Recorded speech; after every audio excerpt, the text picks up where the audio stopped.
Assalamualaikum warahmatullahi wabarakatuh. Kawan-kawan sekalian, pada kesempatan ini saya pengen ngobrol sama Pak Edi. Selamat datang Pak Edi. Selamat siang.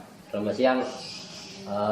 Kawan-kawan semua, Pak Edi ini yang mendesain cover buku Tiada Pernah Menyerah yang ditulis oleh Pak Samsudin dan Pak Hasan M. Nur.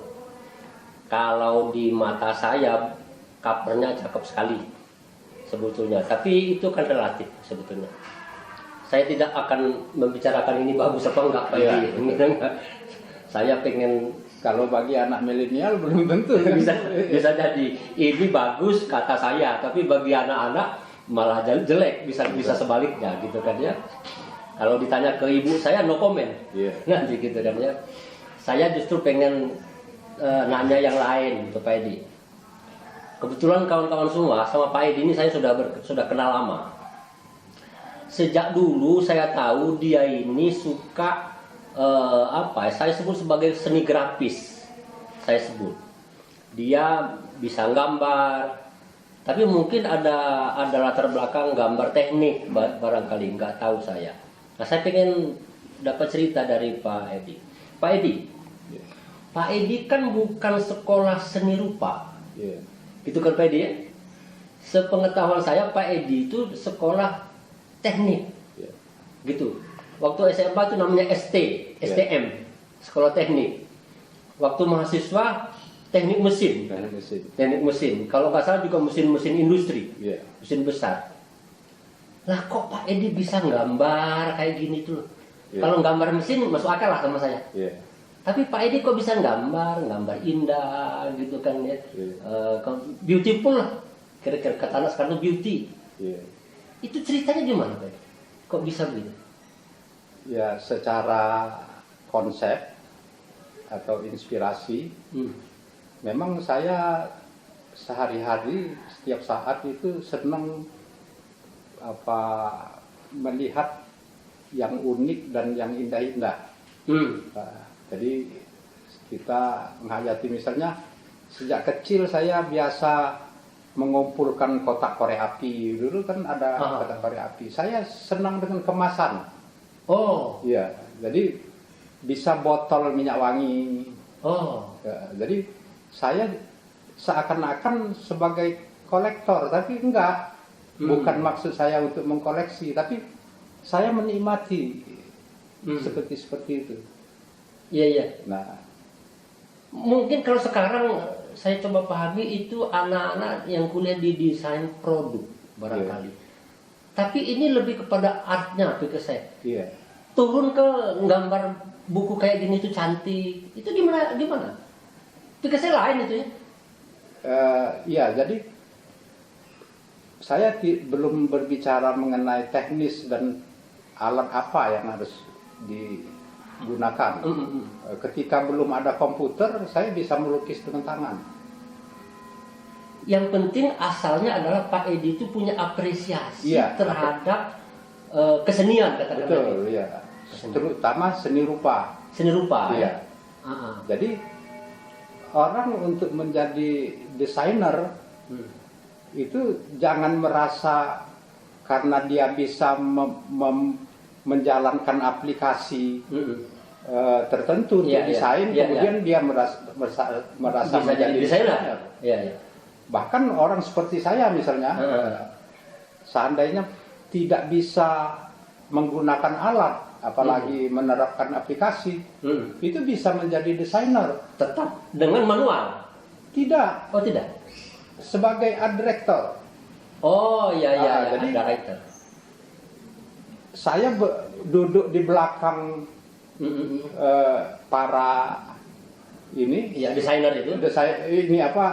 Setting kan, tukang ketik lah.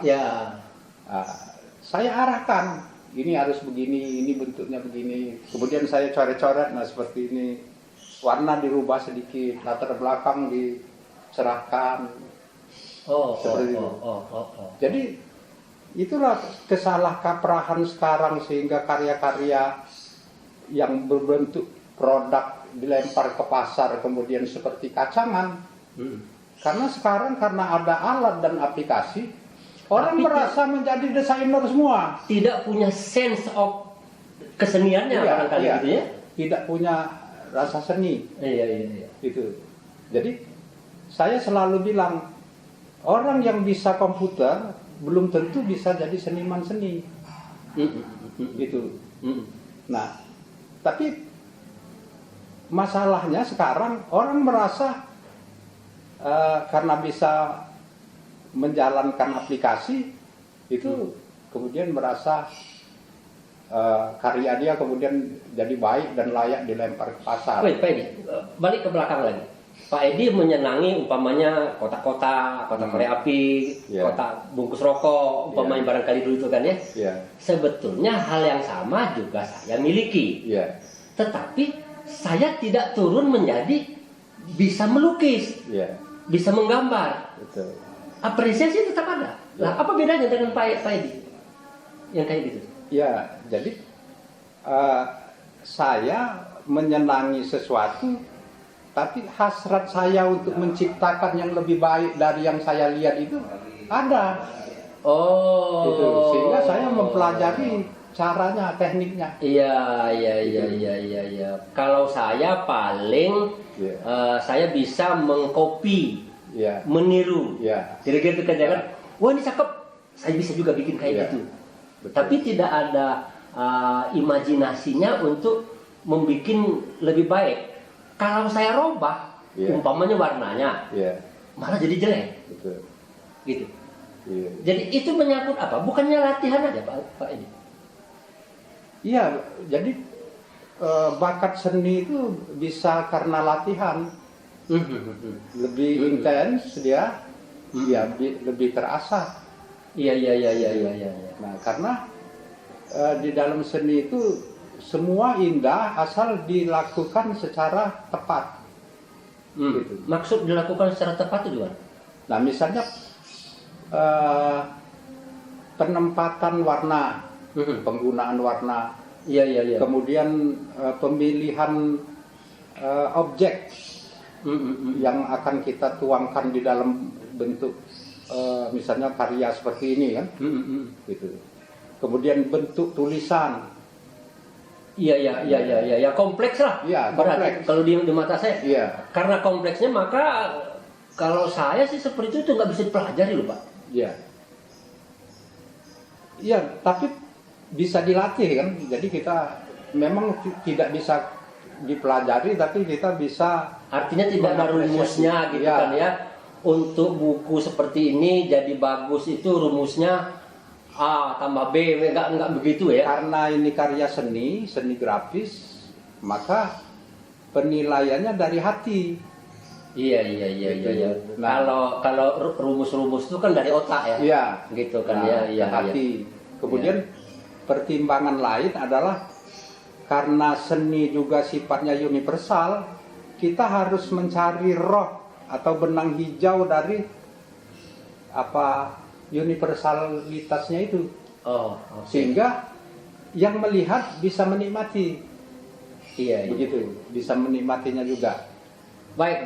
Menarik sekali. Kawan-kawan sekalian, saya sengaja pengen ngobrol pendek dengan Pak Edi mendalami buku ini ya, cover buku ini. Kelihatannya sederhana sih. Sederhana banget gitu kan ya. Tapi kalau diserahkan sama saya, 1 tahun pun belum tentu bisa jadi gitu kan ya. Apresiasi orang juga belum tentu enak. Tapi kalau seperti Pak Edi bikin cover seperti ini gitu, komposisi seperti ini, orang lalu berkomentar bagus gitu, memuji-muji gitu kan ya. Memang itu kaitan dengan apresiasi seseorang gitu. Kalau apresiasinya beda, tentu saja beda. Tadi Pak Edi sudah mendahului, anak-anak muda sekarang apresiasinya lain lagi gitu kan, maka dia akan mengatakan lain. Baik Pak Edi, ngobrol singkat saya begitu, nanti kita terusin. Masih di cover kayak gini nih Pak Edi. Kawan-kawan sekalian, itu perkenalan sepintas kita dengan Pak Edi Wilham, desain cover dari buku yang ditulis Pak Samsudin, Tiada Pernah Menyerah gitu kan. Pak Samsudin juga meminta Pak Edi mendesain bukunya yang berikutnya, yang terbit yang kedua dan yang ketiga kayaknya begitu. nantikan obrolan saya dengan Pak Edi berikutnya pada channel ini juga, Jalan Buku, dan mudah-mudahan kita bisa dapat pelajaran juga, paling tidak menghargai, kira-kira mengapresiasi karya seni, karya orang lain.